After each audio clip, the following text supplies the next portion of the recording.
And we're recording. Hi. Hello. This is my podcast. Why Aren't You More Famous? I'm Adam Mitrani. Today I'm joined by Carmen Lagala. Is it Lagala or Lagala? No one knows for sure. I don't know. My dad was adopted his last name. Oh, really? Yeah. From where? From Jersey. He's a Jersey boy. He was adopted in New Jersey from another Jersey family that was like deeply Italian. Okay, because it sounds very Italian. Why does everybody think you're Hispanic? Me? Yeah. Because I'm a perfect mix of so many weird things that it kind of came together that way. So you're just like a classic white, but everybody thinks you're Hispanic. I did my 23andMe, and I actually am doing a joke about it right now because I got two famous people that I'm related to. Oh yeah. And one is Eva Longoria, and then the other one is this like Incan mummy that they found. Oh. Just like this 1400s woman who was, she was a little girl, sacrificed on a volcano. And those are my two like celebrities. I don't know that. Yeah, that one doesn't. I don't know how much that counts as a celebrity. Feels like it feels like you're sort of stretching the term. Yeah, that's true. But anyway, I guess that is the theme of the podcast. So yeah, Carmen is a Vermont comedy legend.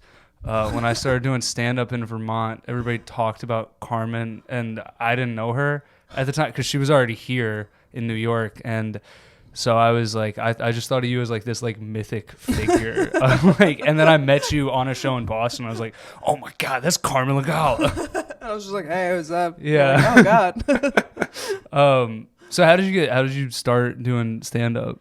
I started about 15 years ago. I was actually like super afraid of public speaking and still kind of am. It's less so now that I'm on Zoloft, but I don't really like public speaking. Yeah. But I really, really loved stand-up comedy, and I loved writing. And I was like, I'm just going to take this class that I see that's happening, like a stand-up comedy class. And this was in Vermont? Mm-hmm. Josie Levitt was teaching it. Oh, okay.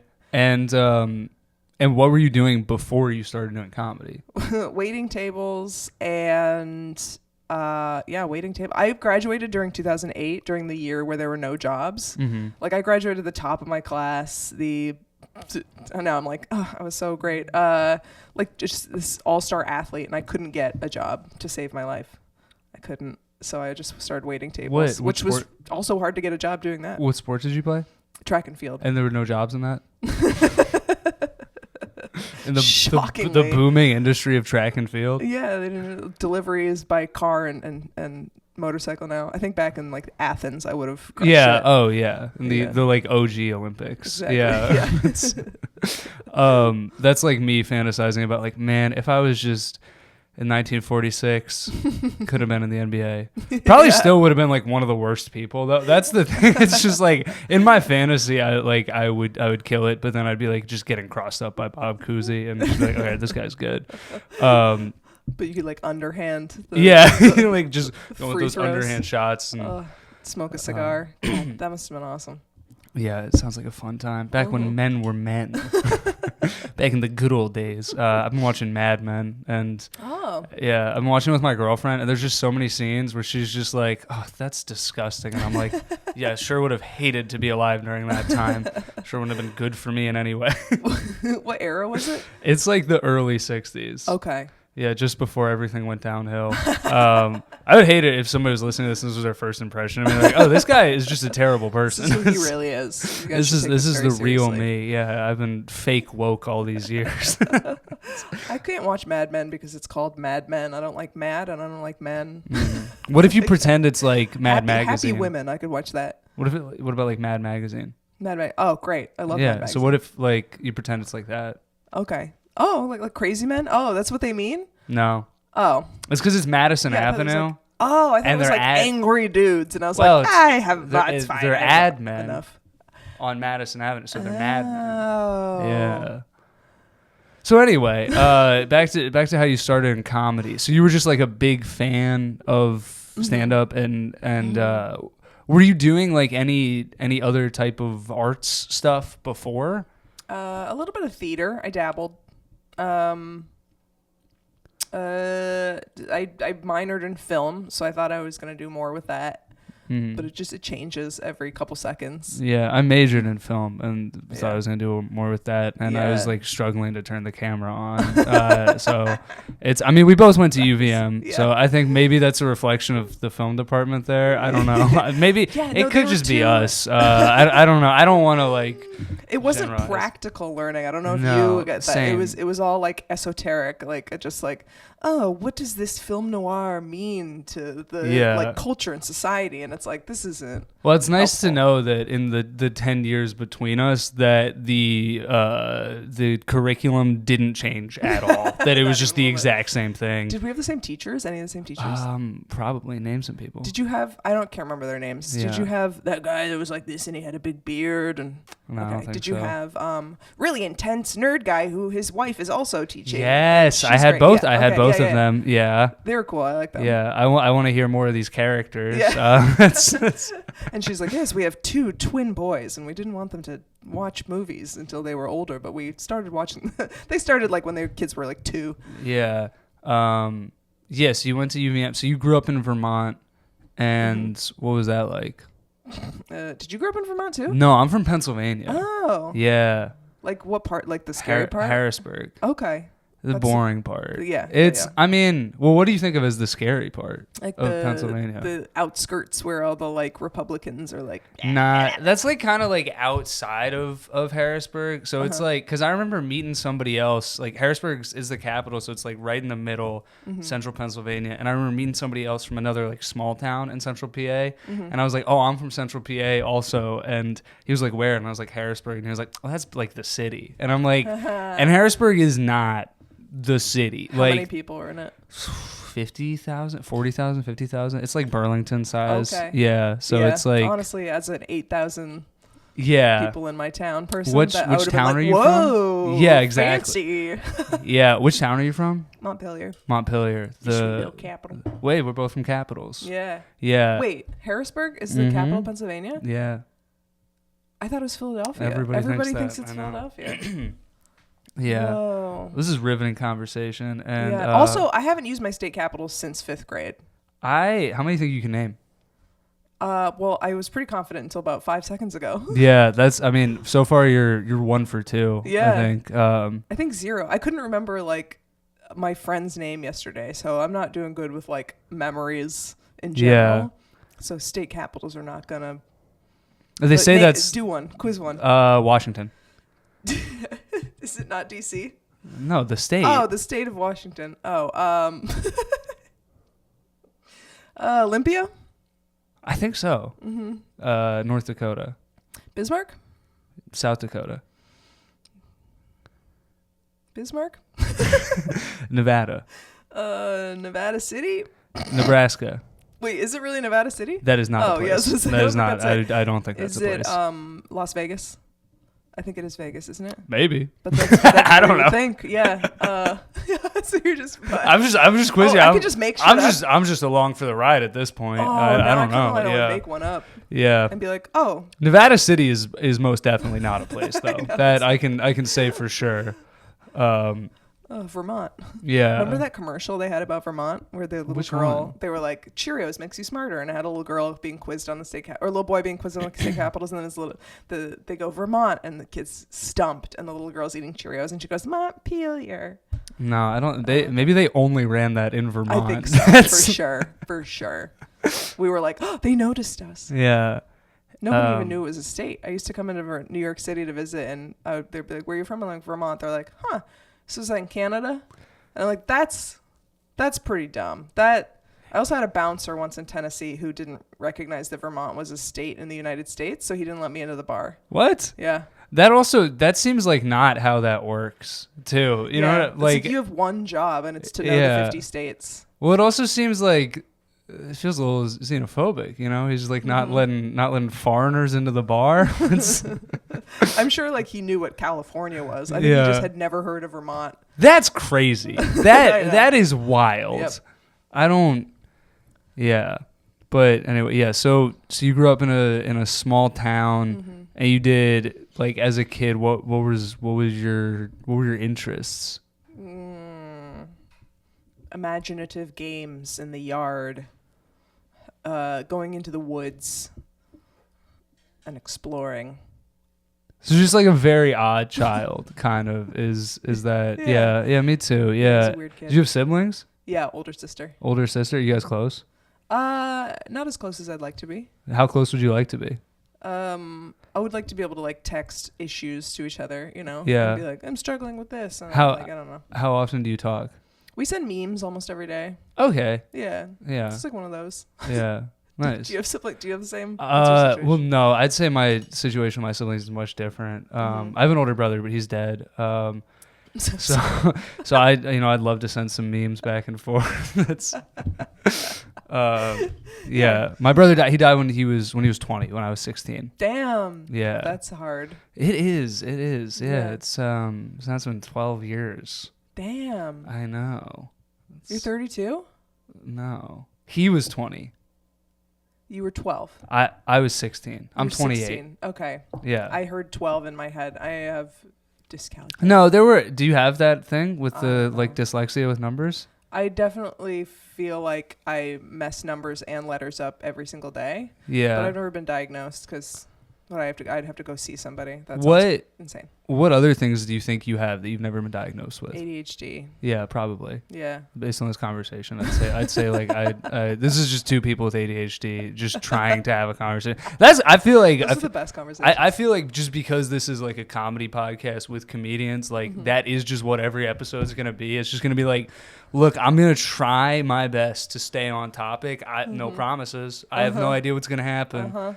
It is fun. You're like, wow, look at the branches. It's like how we were created, you know? You're like, God, if that hadn't happened and this, and this got to this, if we had just gone this way instead, we wouldn't be here.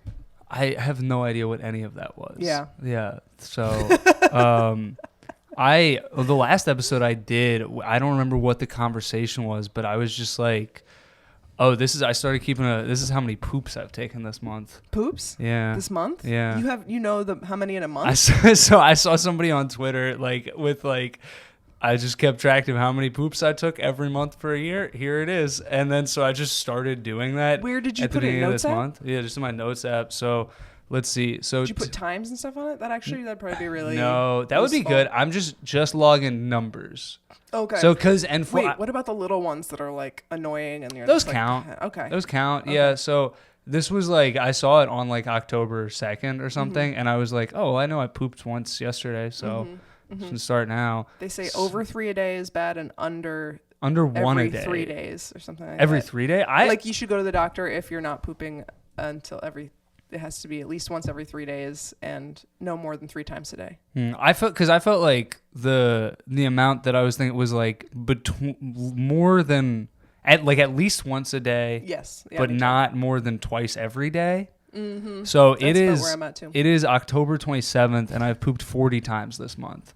It's October 27th. So 40 poops in 27 days. Yeah. I feel like that sounds like textbook. It sounds like, I think it's okay. Yeah, it might be a little bit high, but I don't know. Maybe this is why I'm not more famous. Okay, so let's get back to Have your. you been diagnosed with ADHD? Yeah. That's awesome. I have been diagnosed. I got ADHD. I got major depressive disorder and generalized anxiety. I think I have those too as well. And they haven't really told me what I have. They just kind of give me pills. Yeah, and then what pills are you on? Zoloft. Nice. I took Zoloft for a little bit. I stopped taking it because I heard suicidal ideation was a possible side effect. I did not feel suicidal, but I became very paranoid that I was gonna be suicidal, and so I stopped taking it. So now I'm on all of them. I'm on I don't know. I'm on Lexapro and Wellbutrin now, and I think that Lexapro definitely has worked wonders for me, in terms of like getting me to be a normal person, or at least like as close to that as I can be. So you did theater, like. Were you like into theater, or was it just like you were looking for like creative outlets and that was just something that was available? One time I got injured, so I needed something to do instead of a sport. And so I did the school play. That was really fun. But I'm stage fright. up until like Zoloft, like even now I still get it. Yeah. I still get so much anxiety to speak in front of people. Really? I can't audition to save my life. I'm really bad at it. Really? Have you auditioned? I guess I haven't auditioned recently. Have you auditioned for a lot of things? I auditioned for this haunts me to this day.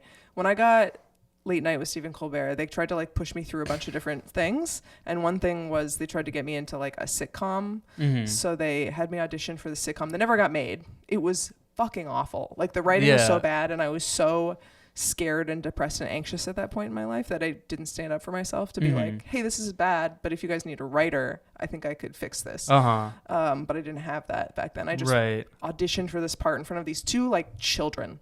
Literally the audition people were children, and I ate shit at it. I didn't memorize it. I didn't know you were supposed to do that. Oh. The person reading with me kept skipping lines, so I would get lost in the script. Well, that sounds like their fault. Yeah, that sounds like children. That's not on you. Yeah. Oh, like literally children. Yeah. No, they were not literally children. So they were like probably 22. Oh. Like one of those like guys who's like, I'm in charge now, and it's like you just got your big boy pants. Right. And he was so bossy, and he was like, you need to take acting classes. And whose son was he? Like I left the room, and yeah, exactly. And he was like, they're gonna hate her. And I was like, I can still hear you. Yeah. I haven't left yet. The door is open. Yeah. So what was the sitcom? It was some doctor comedy, like if Scrubs were written really poorly and in a sexist way. Oh, yeah. And this was bad? So you auditioned for that. That never got made. Yeah. And then, so this was after you'd already performed on Colbert. Mm-hmm, mm-hmm. This is when they were trying to like capitalize on that and like get, once you have one thing, they're like, oh, well, let's see if we can get you some more stuff. Did you feel like that, like there was a shift in your career after doing a late night set? No. I would say it is I shouldn't say that. There's a big vouch in the late night credit. Right. Where people will give you more bar shows. Mm-hmm. Yeah, of course. Yeah. Like newer people will give you more bar shows. That's, I think, about it. Mm-hmm. I think that's where I saw the most. It certainly doesn't work anymore. It works less and less every year. Yeah, like as you get further away from it. Yeah. Yeah. And have you had opportunities to do more like TV sets? No, they never spoke to me again. Oh. They sent me the packet for Colbert, but I fell asleep reading it. The news is so boring to me, and I can't write jokes about it where I'm like, hey, have you heard the thing about the dip? I can't do that. I can't do it. That sounds like, I fell asleep reading the packet, sounds like a joke about Colbert that like Bill Maher would do in a roast. Like, yeah, I thought about writing for your show, but I fell asleep reading the packet. New rule. That guy sucks. Would love to do his podcast. So when you started doing stand-up, so you had stage fright, and you still did, how did you get over that? Or even if you didn't get over it, like just do it. Just get over the the barrier of not doing stand-up to doing stand-up. Not doing stand-up to doing stand-up. Yeah, it was the class was so protective. I think starting at an open mic in New York City would have killed me. Yeah, I feel that way as well. Yeah. Vermont was so like welcoming to it. They didn't have stand-up at the time. They loved new art stuff. Yeah. And this class was just such a nice little like precious, like you get a hug while you're trying it for the first time. Right. So my first like 10 open mics were with a class that was like so warm and welcoming. And so how long were you doing stand-up in Vermont before you moved to New York? I think 3, maybe 4 years. Okay. Yeah. So you moved to New York and you're like 28? 29, I 29. Think. And which is late. Yeah. Yeah. Or like, there's no rules. I mean, yeah, there's no rules, but I mean, like, it's older than me, not to make you feel old. No. Most people started, I'm so jealous people started when they were 19, but I mean, never would have. You don't look a day over 37. No, yeah, I mean, I started when I was 20. I was in college at UVM, and I similarly feel, but although, I mean, to be fair to me, like when you started, there was no club.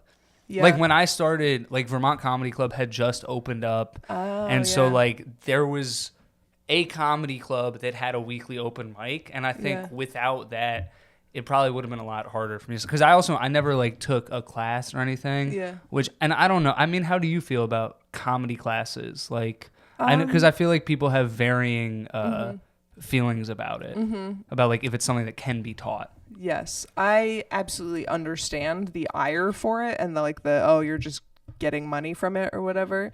But that's like the same with every class, or like, I took a cooking class. Nobody would be like, you can't. It's like, let people, like, most of those people aren't doing it to do it again. They're doing it to do something fun and interesting and new and to try something scary and to push their boundaries. Yeah. And if they keep doing it, great. If they don't, great. Even better. Yeah. I think that's very true. And I mean, I never took stand-up classes, but like I took improv classes, you know, and it seems like it's interesting that is something that people are like more accepting of, like, well, that you need to take a class versus stand-up. Like, you have to. I guess it's also maybe because it's like a team sport versus like individual. Although like nobody, if you were like running track and you got a running coach, nobody like, what are you doing? Yeah. Maybe they would. I don't know. So do you feel like you I'm trying to think. Because I feel like a lot of comics sort of, it's stand-up's usually not like the first thing that people are passionate about. That's why I was wondering if like you did any other arts. No, like, I was most passionate about stand-up. Yeah. And then before that, were you like, you were an athlete, were you like very passionate and like hardworking at track? Yes. Yeah. And you played basketball as well? Yeah. But not at the college level. Right. Just track and field. Yeah. But did you play basketball in high school? Yeah. And so do you feel like there's been like a translation from running to stand up of like that obsession? Yeah. I pick a thing, and if it feels really good, I'm like, this is the thing. Listening to the same song over and over and over again until it sucks. Yeah. That's how I feel with like telling my own jokes, where like you do get to a certain point where you're like, I hate this joke. Yep. Like you go from loving it to hating it. Yep. I'm that way with a lot of my stuff right now, and then Yeah. So you just put out your first special. Yeah. And which is great. You should, if you haven't watched it, watch it. Is it available as an album also? Yes, it's coming out on Tuesday. This will already be out, but the 29th, October 29th, it's streaming, and it'll be on Sirius XM, and then. So it will probably be out 6 months ago whenever you're listening to this. Hopefully. And it's on YouTube now. Yeah. I'm trying to get to 100,000 views. I think I'm at like 76. By the time this comes out, I feel like you'll be at 100,000. I hope so. I think so. 76. I mean, and it's been out for about a month. Yeah. Yeah, and no, it's great. I was at the taping, and I watched it, and it was great. How do you feel like now doing stand up, having already released an hour? Are you doing any of the same jokes that are in that? Is it all new stuff? All new stuff. I have a new hour. A full new hour? Yeah. How long did? It's not like perfect. I'm gonna take because there's nobody asking for it. Like I can really take my time and tour with it, so that I don't have the pressure of writing another hour. Because I don't have the same. This was my first hour in 13 years. Right. So I had a lot of stuff that I was working on for the next album already, and like new ideas and stuff like that. And then I'm bringing back a lot of old jokes that I'm like, actually, this is good, and I can tell it right now. Yeah. I can tell it correctly. I also feel like, I don't know if you feel this is true, but like it would seem to me like you probably have a little bit less pressure on you in terms of like having a perfect hour at every show, because this is already out there, and either people might be watching it because they saw you, or they might be coming to see your shows because they saw the special. And so it's like you already have sort of like, here's the proof of me as a comic, come and see me try new stuff. Yeah.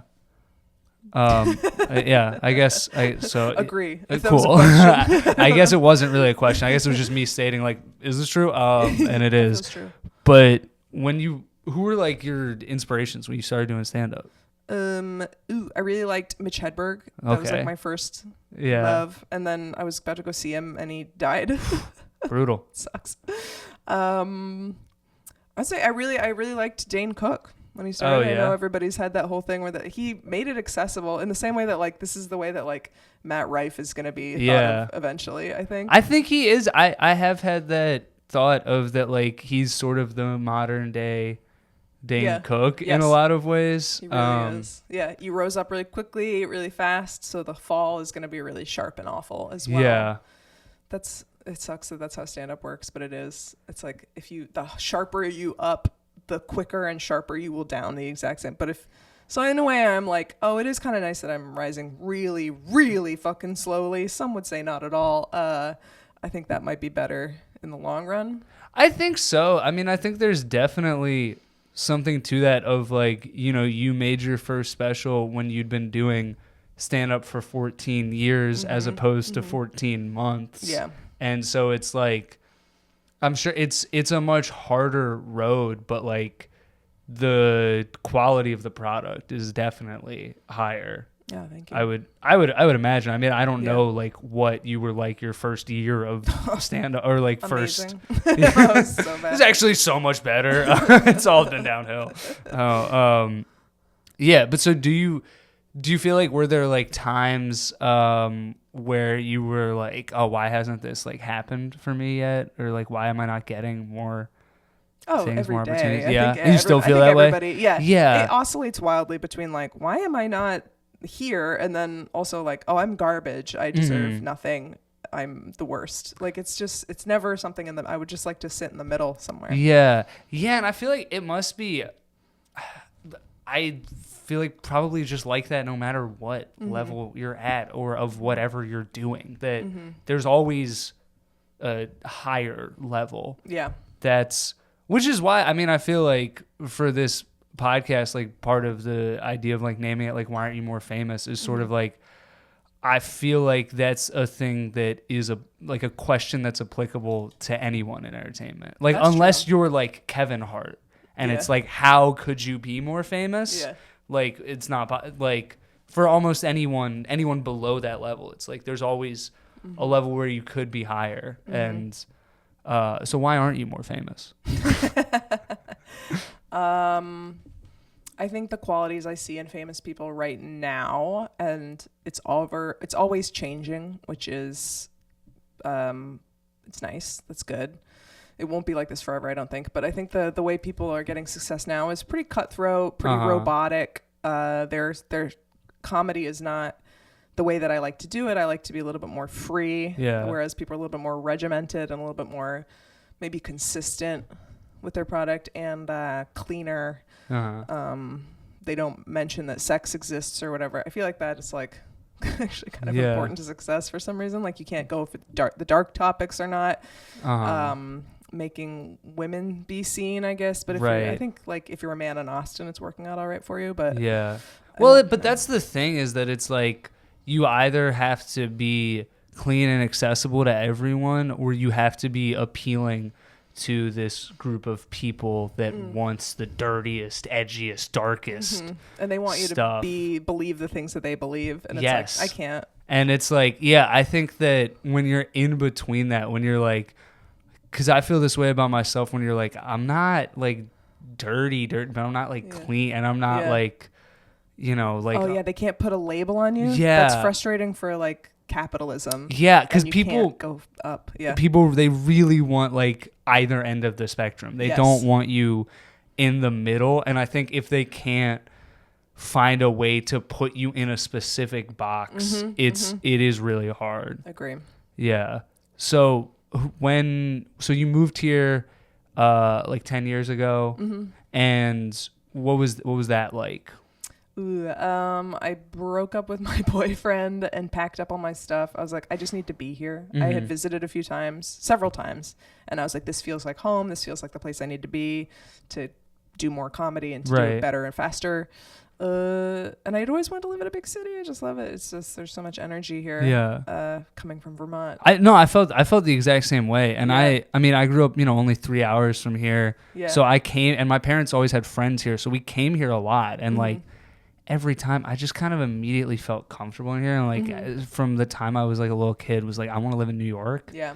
and weirdly didn't apply to any colleges in New York. Yeah. But I think maybe because I just always had it in my head like I'll move there after college. And the NYU film program was like impossible to get into. Yeah, I think that was also part of it. Like I would not have gotten into NYU or Columbia, and I think I didn't even really know any other colleges in the city outside of that. Yeah.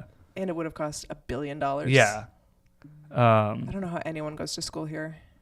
No, it's really crazy. So you moved here, and had you done shows here like before moving here? I had, I did mostly open mics when I was coming in and out of the city. But I would meet people at open mics and they'd be like, "Oh, come do my show," and it would be the worst show you've ever done in your life. And I was like so psyched to do it and so honored to be on it, and just met so many people. I loved meeting people. So who were like the first people that you met here? The people that like you were like coming up with? I will say almost none of them still do comedy. Really? You wouldn't recognize a single name. They're all gone except for maybe like Casey Salengo. Okay. That's like all I can think of. Wow. Some people are kind of still on the fringes a little bit. Like even like Joel Wachowski. Yeah. But I don't know if he does. I don't know. I don't think he does much. Yeah. He does like a show at his apartment sometimes, and I think that's like about it. Yeah. Yeah. But he's still a part of the community. I would say. Yeah, definitely. Yeah. Most people I know, like they have kids and they're gone. They're just gone. Do you want to have kids? No. So that's kind of perfect. And is that always like you didn't want to have kids, or was that like? I knew pretty young. Yeah. I think I knew 10 years ago for sure. And before that, I was kind of like, I think I don't. Yeah. I thought you were saying I knew when I was 10. Like as a 10-year-old, you're like, this ain't it. Yeah. I'm not having one of these. Yeah. I suck. I don't want more of this. No. It's just too much work. And for what? What are they gonna do when they're here? They don't need to. We don't need more. Well, they're the future, allegedly. So I've heard. The population is way too high. It's so high. I think I don't remember who the comic was, but somebody did a bit about how like people will be like, "Oh, I don't want to bring kids into this world," like, and then like a bit about how like, well, the world is actually better than it's ever been. Like it's like it's just consistently getting better. Yeah. That's fair. No, and so you don't want to have kids that. I'm trying to think. I guess I don't know where I'm going with that question. What did you do for work when you first moved here? Just like waitressing? No, I bartended at the Creek and the Cave. Okay. On Sundays, Saturday and Sunday mornings. I was like the brunch. Yeah. And I guess I did kind of wait tables. I promised myself I never would again because that's the worst job I've ever had. That's hard to say. There's so many bad jobs I've had. I say that about every bad job I've had. What are the other bad jobs? Every job. Waiting tables, bartending, walking dogs, babysitting. Yeah, I babysat a kid on the Upper East Side. He was really, really rich, and he was really, really fucking strong and mean for a 3 or 4 year old. He was cute too. He's great. I don't know. I'm sure I hope he's doing well. I've done all those jobs except for waiting tables. Mm-hmm. Yeah. Mm-hmm. It's I also feel like this is a common thread amongst comedians of just like the inability to do jobs. Mm-hmm. And so like, have you ever had like a traditional like 9-to-5 job? Yeah. No. Yeah. I can't even think of anything closely resembling that. I got offered one once. I was after, the English major thing. Mm-hmm. I applied at a newspaper in Vermont and they actually hired me, but it was at the same time that this guy wanted to open a comedy club in Vermont called Levity. Oh yeah. And it was basically like a cafe that he bought, and it was we were just running shows out of the back.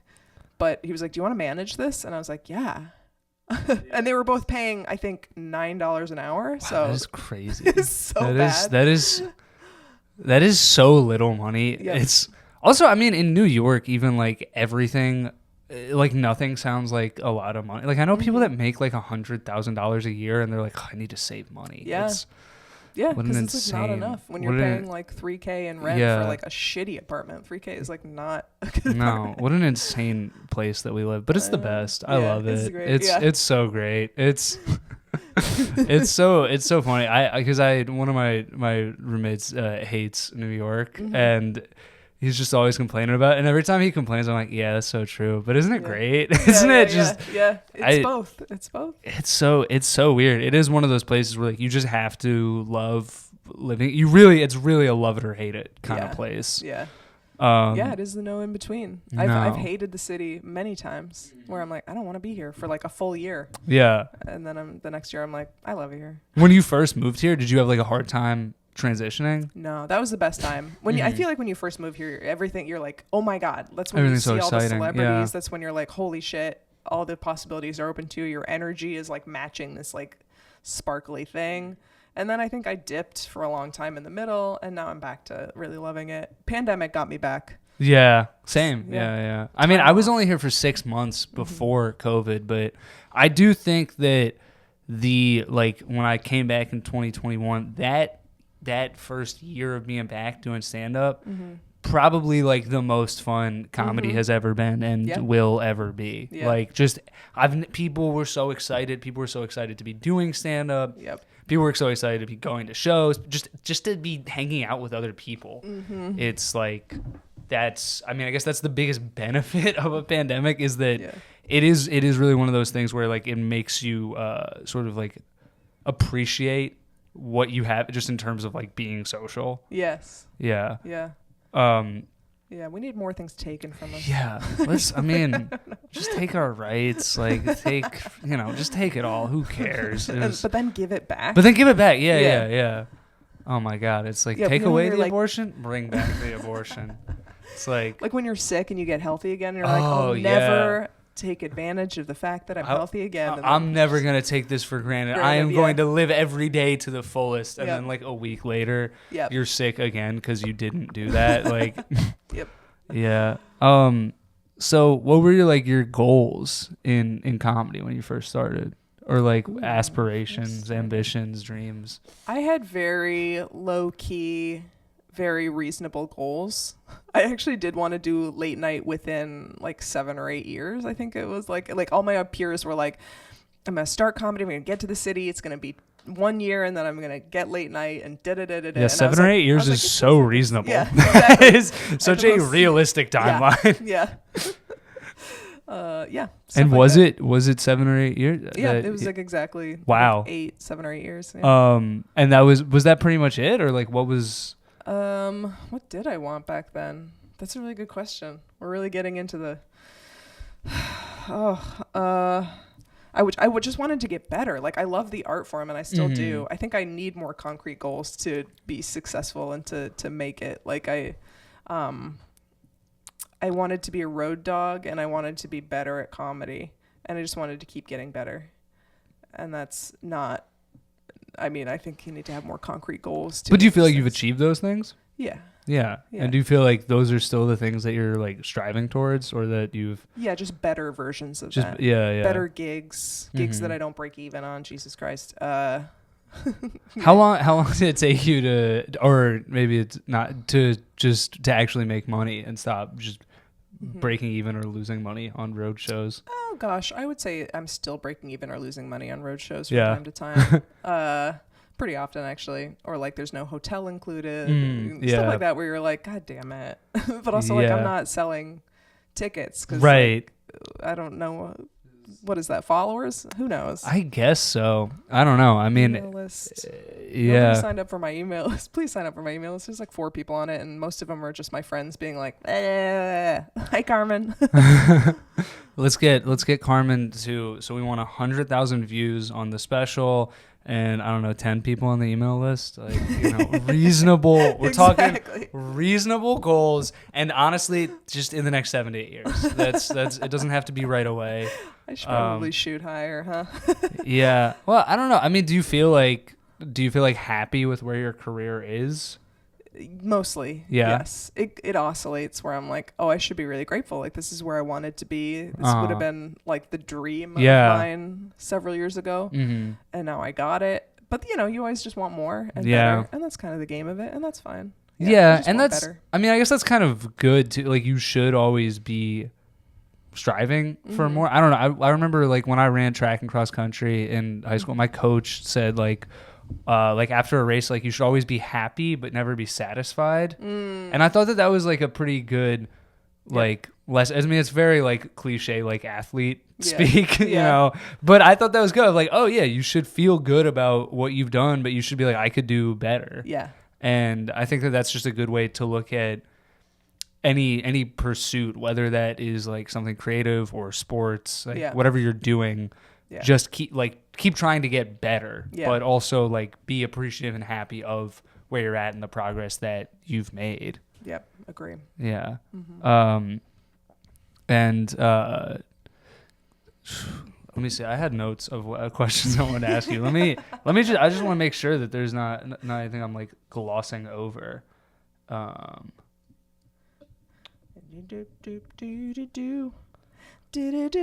Taking a little break, dead ends, questions on Adam's notes app. Questions on Adam Mitrani's note app. Got some questions for Carmen. I actually forgot to write them down. I think I wrote them in my notebook. This is such a beautiful ADHD moment. It really is. But that's sort of the free flowing nature of the podcast. You have a podcast. Yeah.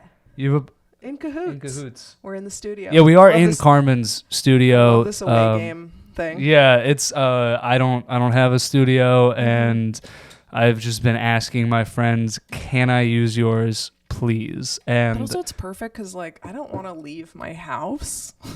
Yeah. I love being here. It's awesome here. No, it is. So you host a podcast with your boyfriend who's also a comedian. Wait, what? What? Wait, what? What'd you say? What? No, I literally wasn't listening. You host a podcast with your boyfriend who's also a comedian? Yes. Okay.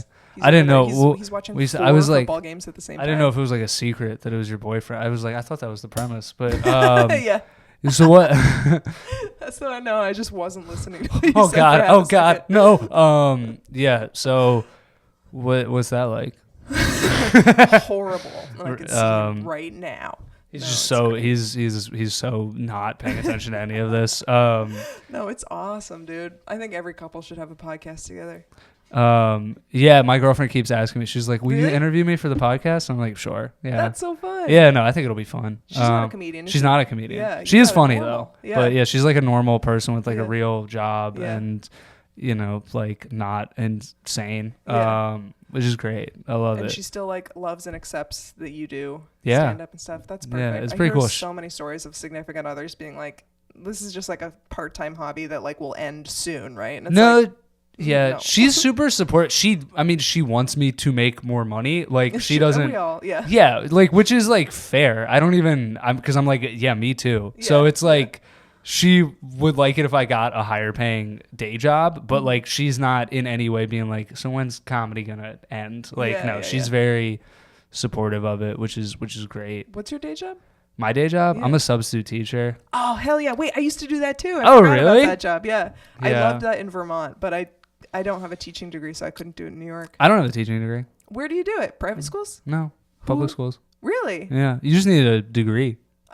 Yeah. I was not told that. Yeah. That's awesome. Really lowered the qualifications. Is it fun in New York City? Sometimes, it has its days.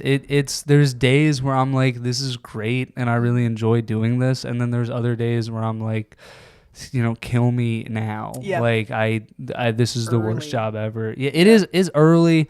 I mean, the plus side is like you get off early, and so it's like I have time to like come home, before doing mics and shows, and so that's nice. But yeah, it's just tough. It's a bit of a slog at times. It's just kids can be really exhausting, and I like kids, but it's like it's definitely one of those things where I realize that there are people that love working with kids, and I'm just somebody that it's just kind of what I do. Like I like kids, but more as individual. I feel like more like, oh, I'd like to have kids one day, not like, oh, I love having I want to manage 20 to 30 of them at one time and just have all their attention on me for 8 hours. So yeah, I don't hate it. It's flexible, but I definitely definitely trying to find something else. Yeah. You know, you're doing comedy like full time? How long has that been? Since the pandemic, I would say. I'll dip into other stuff. Like twice a year I'll babysit for do you do PS 110? I babysat for a kid. Where's that? I shouldn't dox myself here, but where's that? It's in Greenpoint. I don't think I have worked there. It's by McGorlick. No, I actually have not worked at that one. Oh, no. Delightful children at that school. Anyway, yeah, I'll do that later. Should we go? Just like school gets out I guess that doesn't really count, but like what do I do? School gets out in like 20 minutes. Should we go? Whoa, really? Oh, but it's Sunday. Should we go hang out with them? Oh, it's Sunday. Yeah. Where do you think they're hanging out? Huh? And I do it twice a year. Like I never ever. Where do you think they're? Like where do you think they're hanging out? What do I think? What? They're hanging out. Where? Yeah, can we find them? Probably in the park. It's a nice day. I bet she's in the park. We'd go find her. That would be crazy. So Could you imagine? Perfect child. She's so easy to be. Like I've never babysat an easier child in my life. It's always the ones that like are easy. The parents pay the most, and then like the most horrific child you've ever worked with in your life. They're like, you can have $1 an hour. Yeah. Like, I'm gonna die. Your child is mean. Yeah, I only babysat for one family. They had 2 kids. Hopefully they still do. Or 3. They could have another one. I just, my parents used to have 2 kids. Now they don't. That's it's too dark for such a sunny day. But yeah, they were difficult, but like sweet. Or it was really just it was a boy and a girl, and the boy was he definitely had some like learning disabilities, but the girl was very sweet. And he was a sweet kid too, just kind of difficult. He hit me once. Yeah, I was like physically abused by a kid before, and I was like, what am I supposed to do with this? It's hard when it's like a 7-year-old that hits you, because you're like, that doesn't hurt, but it like you still have the same reaction of like if somebody your own age of just being like, you can't hit me, like you're not allowed to do that, and then because also you can't hit them back. No, it's just like, so yeah, so you do a podcast with your boyfriend, and how is that? Like, how did that start? How did that start? I wanted to work with him on projects, and he was like, no, and you like finally got him. It's no, he was all for it. This is so exciing. I'm just imagining it's kind of like how like every grandparent like tells the story of how they met, and the grandmother's like, he wore me down. Well, I had a restraining order against him, but he wouldn't listen. He kept showing up. One day he crawled in my window and that's how your podcast got started. Kissed me when I was sleeping. Yeah, that's how we started the pod. No, so you just wanted to. You're just like, we. How did you start? How did you meet? Comedy. I did his show. I knew his co-producer, and he had me on the show. So I met him there. It's like a long story, but it is like we hung out like a few times over the course of like a year without anything being like trying to do anything or like any kind of relationship thing. And then we went to a concert together, and the Remy Wolf was on stage, and she was like, kiss the person next to you. Oh. And I was like, haha. And she's like, seriously, do it right now. So I kissed him. And then once again, I don't know. Neither one of us was like thinking much of it until you're like, it's just Remy Wolf. It's not. Remy just told us. Remy, you have to. I saw her recently. She's great. She's so good. She's so good. Yeah. King's Theater. Yeah. Yeah, it was so good. So good. Yeah, I guess we eventually hung out. Oh, it was. We went to a museum, and I was like, give this rock. We did the gem. He was like, do you want to go see the gems and minerals at the museum? And I love like a hang. Yeah. And it's like a weird hang. I love that it's like a specific thing. A specific activity. Yeah. And we went, and I was like, can you give this gem a name and a voice or whatever? And he was like, we were riffing for the rest of our time there. And I was like, oh, this is what I want. I want somebody who can riff with me. Yeah. So then I think it's just more of that. And then one day I just jumped him, basically. Yeah. And you're just like, you're mine now. You belong to me. Come live with me. I put a little collar on him, a little leash, tied him up in the yard. I was like, you're not getting out. How long have you guys been together?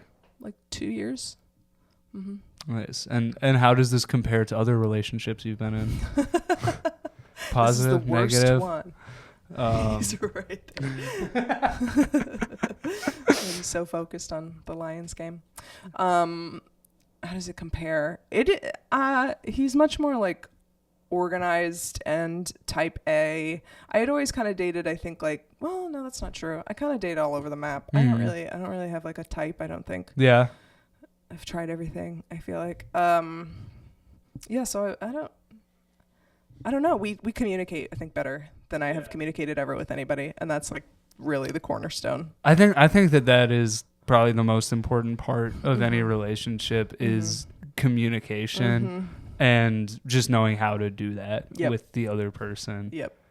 Because looking back, and I feel that way about my relationship, and like looking back at other relationships in the past, I'm like, yeah, the biggest problem is just not knowing how to communicate either, like, and I think a lot of times that creates like fear in the relationship of like, what's going to happen if I tell this person this thing? And then you can't tell them, and then, and it's just from there, it's just a mess. Yeah. Yeah. So, but you've dated other comics before, and I've never dated a comic. What's positives, negatives? Would you recommend it? I think it's awesome. Yeah, people will be like, you can never, and I'm like, I don't know, it works for some people, it doesn't work for others. It's the same as any other person on the planet. But I think the advantages are, we can go on the road together, which is nice. The road is lonely and awful sometimes, and it's really nice to have somebody to do activities with and do shows with who like, gets it. He just gets it and like has the same issues, so that's really nice. To have somebody else who has a creative pursuit that's the same as yours is nice, but we also have our separate. Yeah. Do you have other like creative pursuits that you're interested in? Like, I know you talked about like how you had auditioned for things in the past. Like, is acting or writing, like, are those still things that you want to do? Yes, but I don't do them. So I'm like, do I want to do them if I'm not actively pursuing like them? how badly do you want it? Yeah. I guess I feel that way about myself as well, where I'm always like, oh, I should write more, and then I'm like, but I'm not doing it. It's like where like stand up, I don't even have to think of like, I should be doing that. I'm like, I want to do it. Like if I'm not booked, I'm on any shows, I'm gonna be going to mics. Like I just feel like, I'll feel weird if I'm not doing it. Yeah. And I don't know if you sit and write, but I don't sit and write. I don't know. So it just comes to me somewhere else, and then I put it in my phone and I think about it, and I think of punchlines, and I try it on stage or whatever. So it doesn't feel like. That's kind of exactly how I do it as well. Yeah. Which is interesting that I feel like, that seems like definitely an ADHD thing. Yeah. But then I know like other comics that like they just are like, I sit for like an hour every day and I write out my set word for word. I'm like, I can't do that. It's making me burp just thinking about it. Awesome. It's so gross. Yeah. Well, I think I'm thinking if there's anything else I need to ask you about. It's kind of a test episode. Probably will release it, but probably won't release it. No, I probably will. I was gonna say, I was like, this is great. No, I think this is really fun. Yeah, I don't know. In Cahoots, is that the first podcast you've done, like as a host? Yeah. I've always wanted to do it, but like getting the equipment, it's just the whole process is like, like I said, I don't know how to use any of this stuff that we're using right now. That's all him. And that's been the issue for me, because I think I've wanted to do a podcast probably as long as I've wanted to do comedy. Like one of the big reasons I started doing stand-up was listening to Pete Holmes' podcast and just like hearing him talk to other comics, just be like, these are kind of just normal people, or like if not normal, like people that I think I could vibe with. And I'm like, I just kind of want to like recreate that. And I think I feel like the reasons why I haven't done it yet were like fear of failure, which is like just being afraid of like, well, what if nobody listens to it? What if it sucks? And then also like, it's just the organizational aspect of it, especially if just like I don't have a producer or anyone, so like I've just been getting the equipment myself and trying to figure it out. This is crazy that you're doing it by yourself. I will say I did try to do that once. And I was like, I'm going to do a podcast all by myself and I'm going to have friends on it. And I started the podcast and it was me unraveling emotionally and like psychologically for about 10 minutes. And then I was like, no. And then I just didn't try again until now. It's been How long ago was that? Probably like 10 years. Yeah. Yeah. Yeah. I guess I guess I hope to not be doing that, but if no, that's... you didn't already. Okay, like, yeah, cool. no. This So was like I was like, okay, podcast by myself. Okay, what are we doing? Oh my, what are we even doing here? Just Yeah. like, it was so bad. Yeah. There's no record of it. It's gone. That's great. Maybe make I wish I make a had it. Patreon just for that. Just for It's just me this is the softly crying 10 Yeah. years ago. Yeah, you guys want that? No, I mean, I've just been like obsessed with interviews like forever. Mm-hmm. Like I remember like even before I really listened to podcasts, I would watch like just interviews with like the Breakfast Club and like stuff like that, like interviews with musicians and actors that I liked. And yeah, and then I got really into podcasts, and like I guess along with stand up, it's the thing I want to do the most is just talk to people. And especially in comedy, like you meet so many people that you don't really get to know. You see them in passing, or like them you know each other in a weird way because you see each other's material where you're talking about your life, Right. And so like you're somebody where I'd say that we're friends, but I don't think we've ever like just sat down one-on-one and like talked. Yeah. And so it's like it's nice to finally be able to do that. So I feel like I hope people listen to this and watch this and enjoy it, but like at the same time it's more for me to just get to know people that I know like tangentially, to get to know them more personally. Yeah. So yeah, thanks for being one of the first guests. And thank you for having me. Yeah, this was really fun. Carmen Is there a buzzing Lagala. sound? What is that? I do hear that. That's feels like as good a reason as any to wrap this thing up. Somebody's buzzsawing in my backyard. But My backyard. Ugh, you have a backyard? I have a backyard. That's I'll awesome. show you right after. Yeah, okay, after this, we'll see the backyard. No, yeah, Carmen Lagala, everybody. Follow her on everything. Watch her special. Listen to her podcast. Thank you.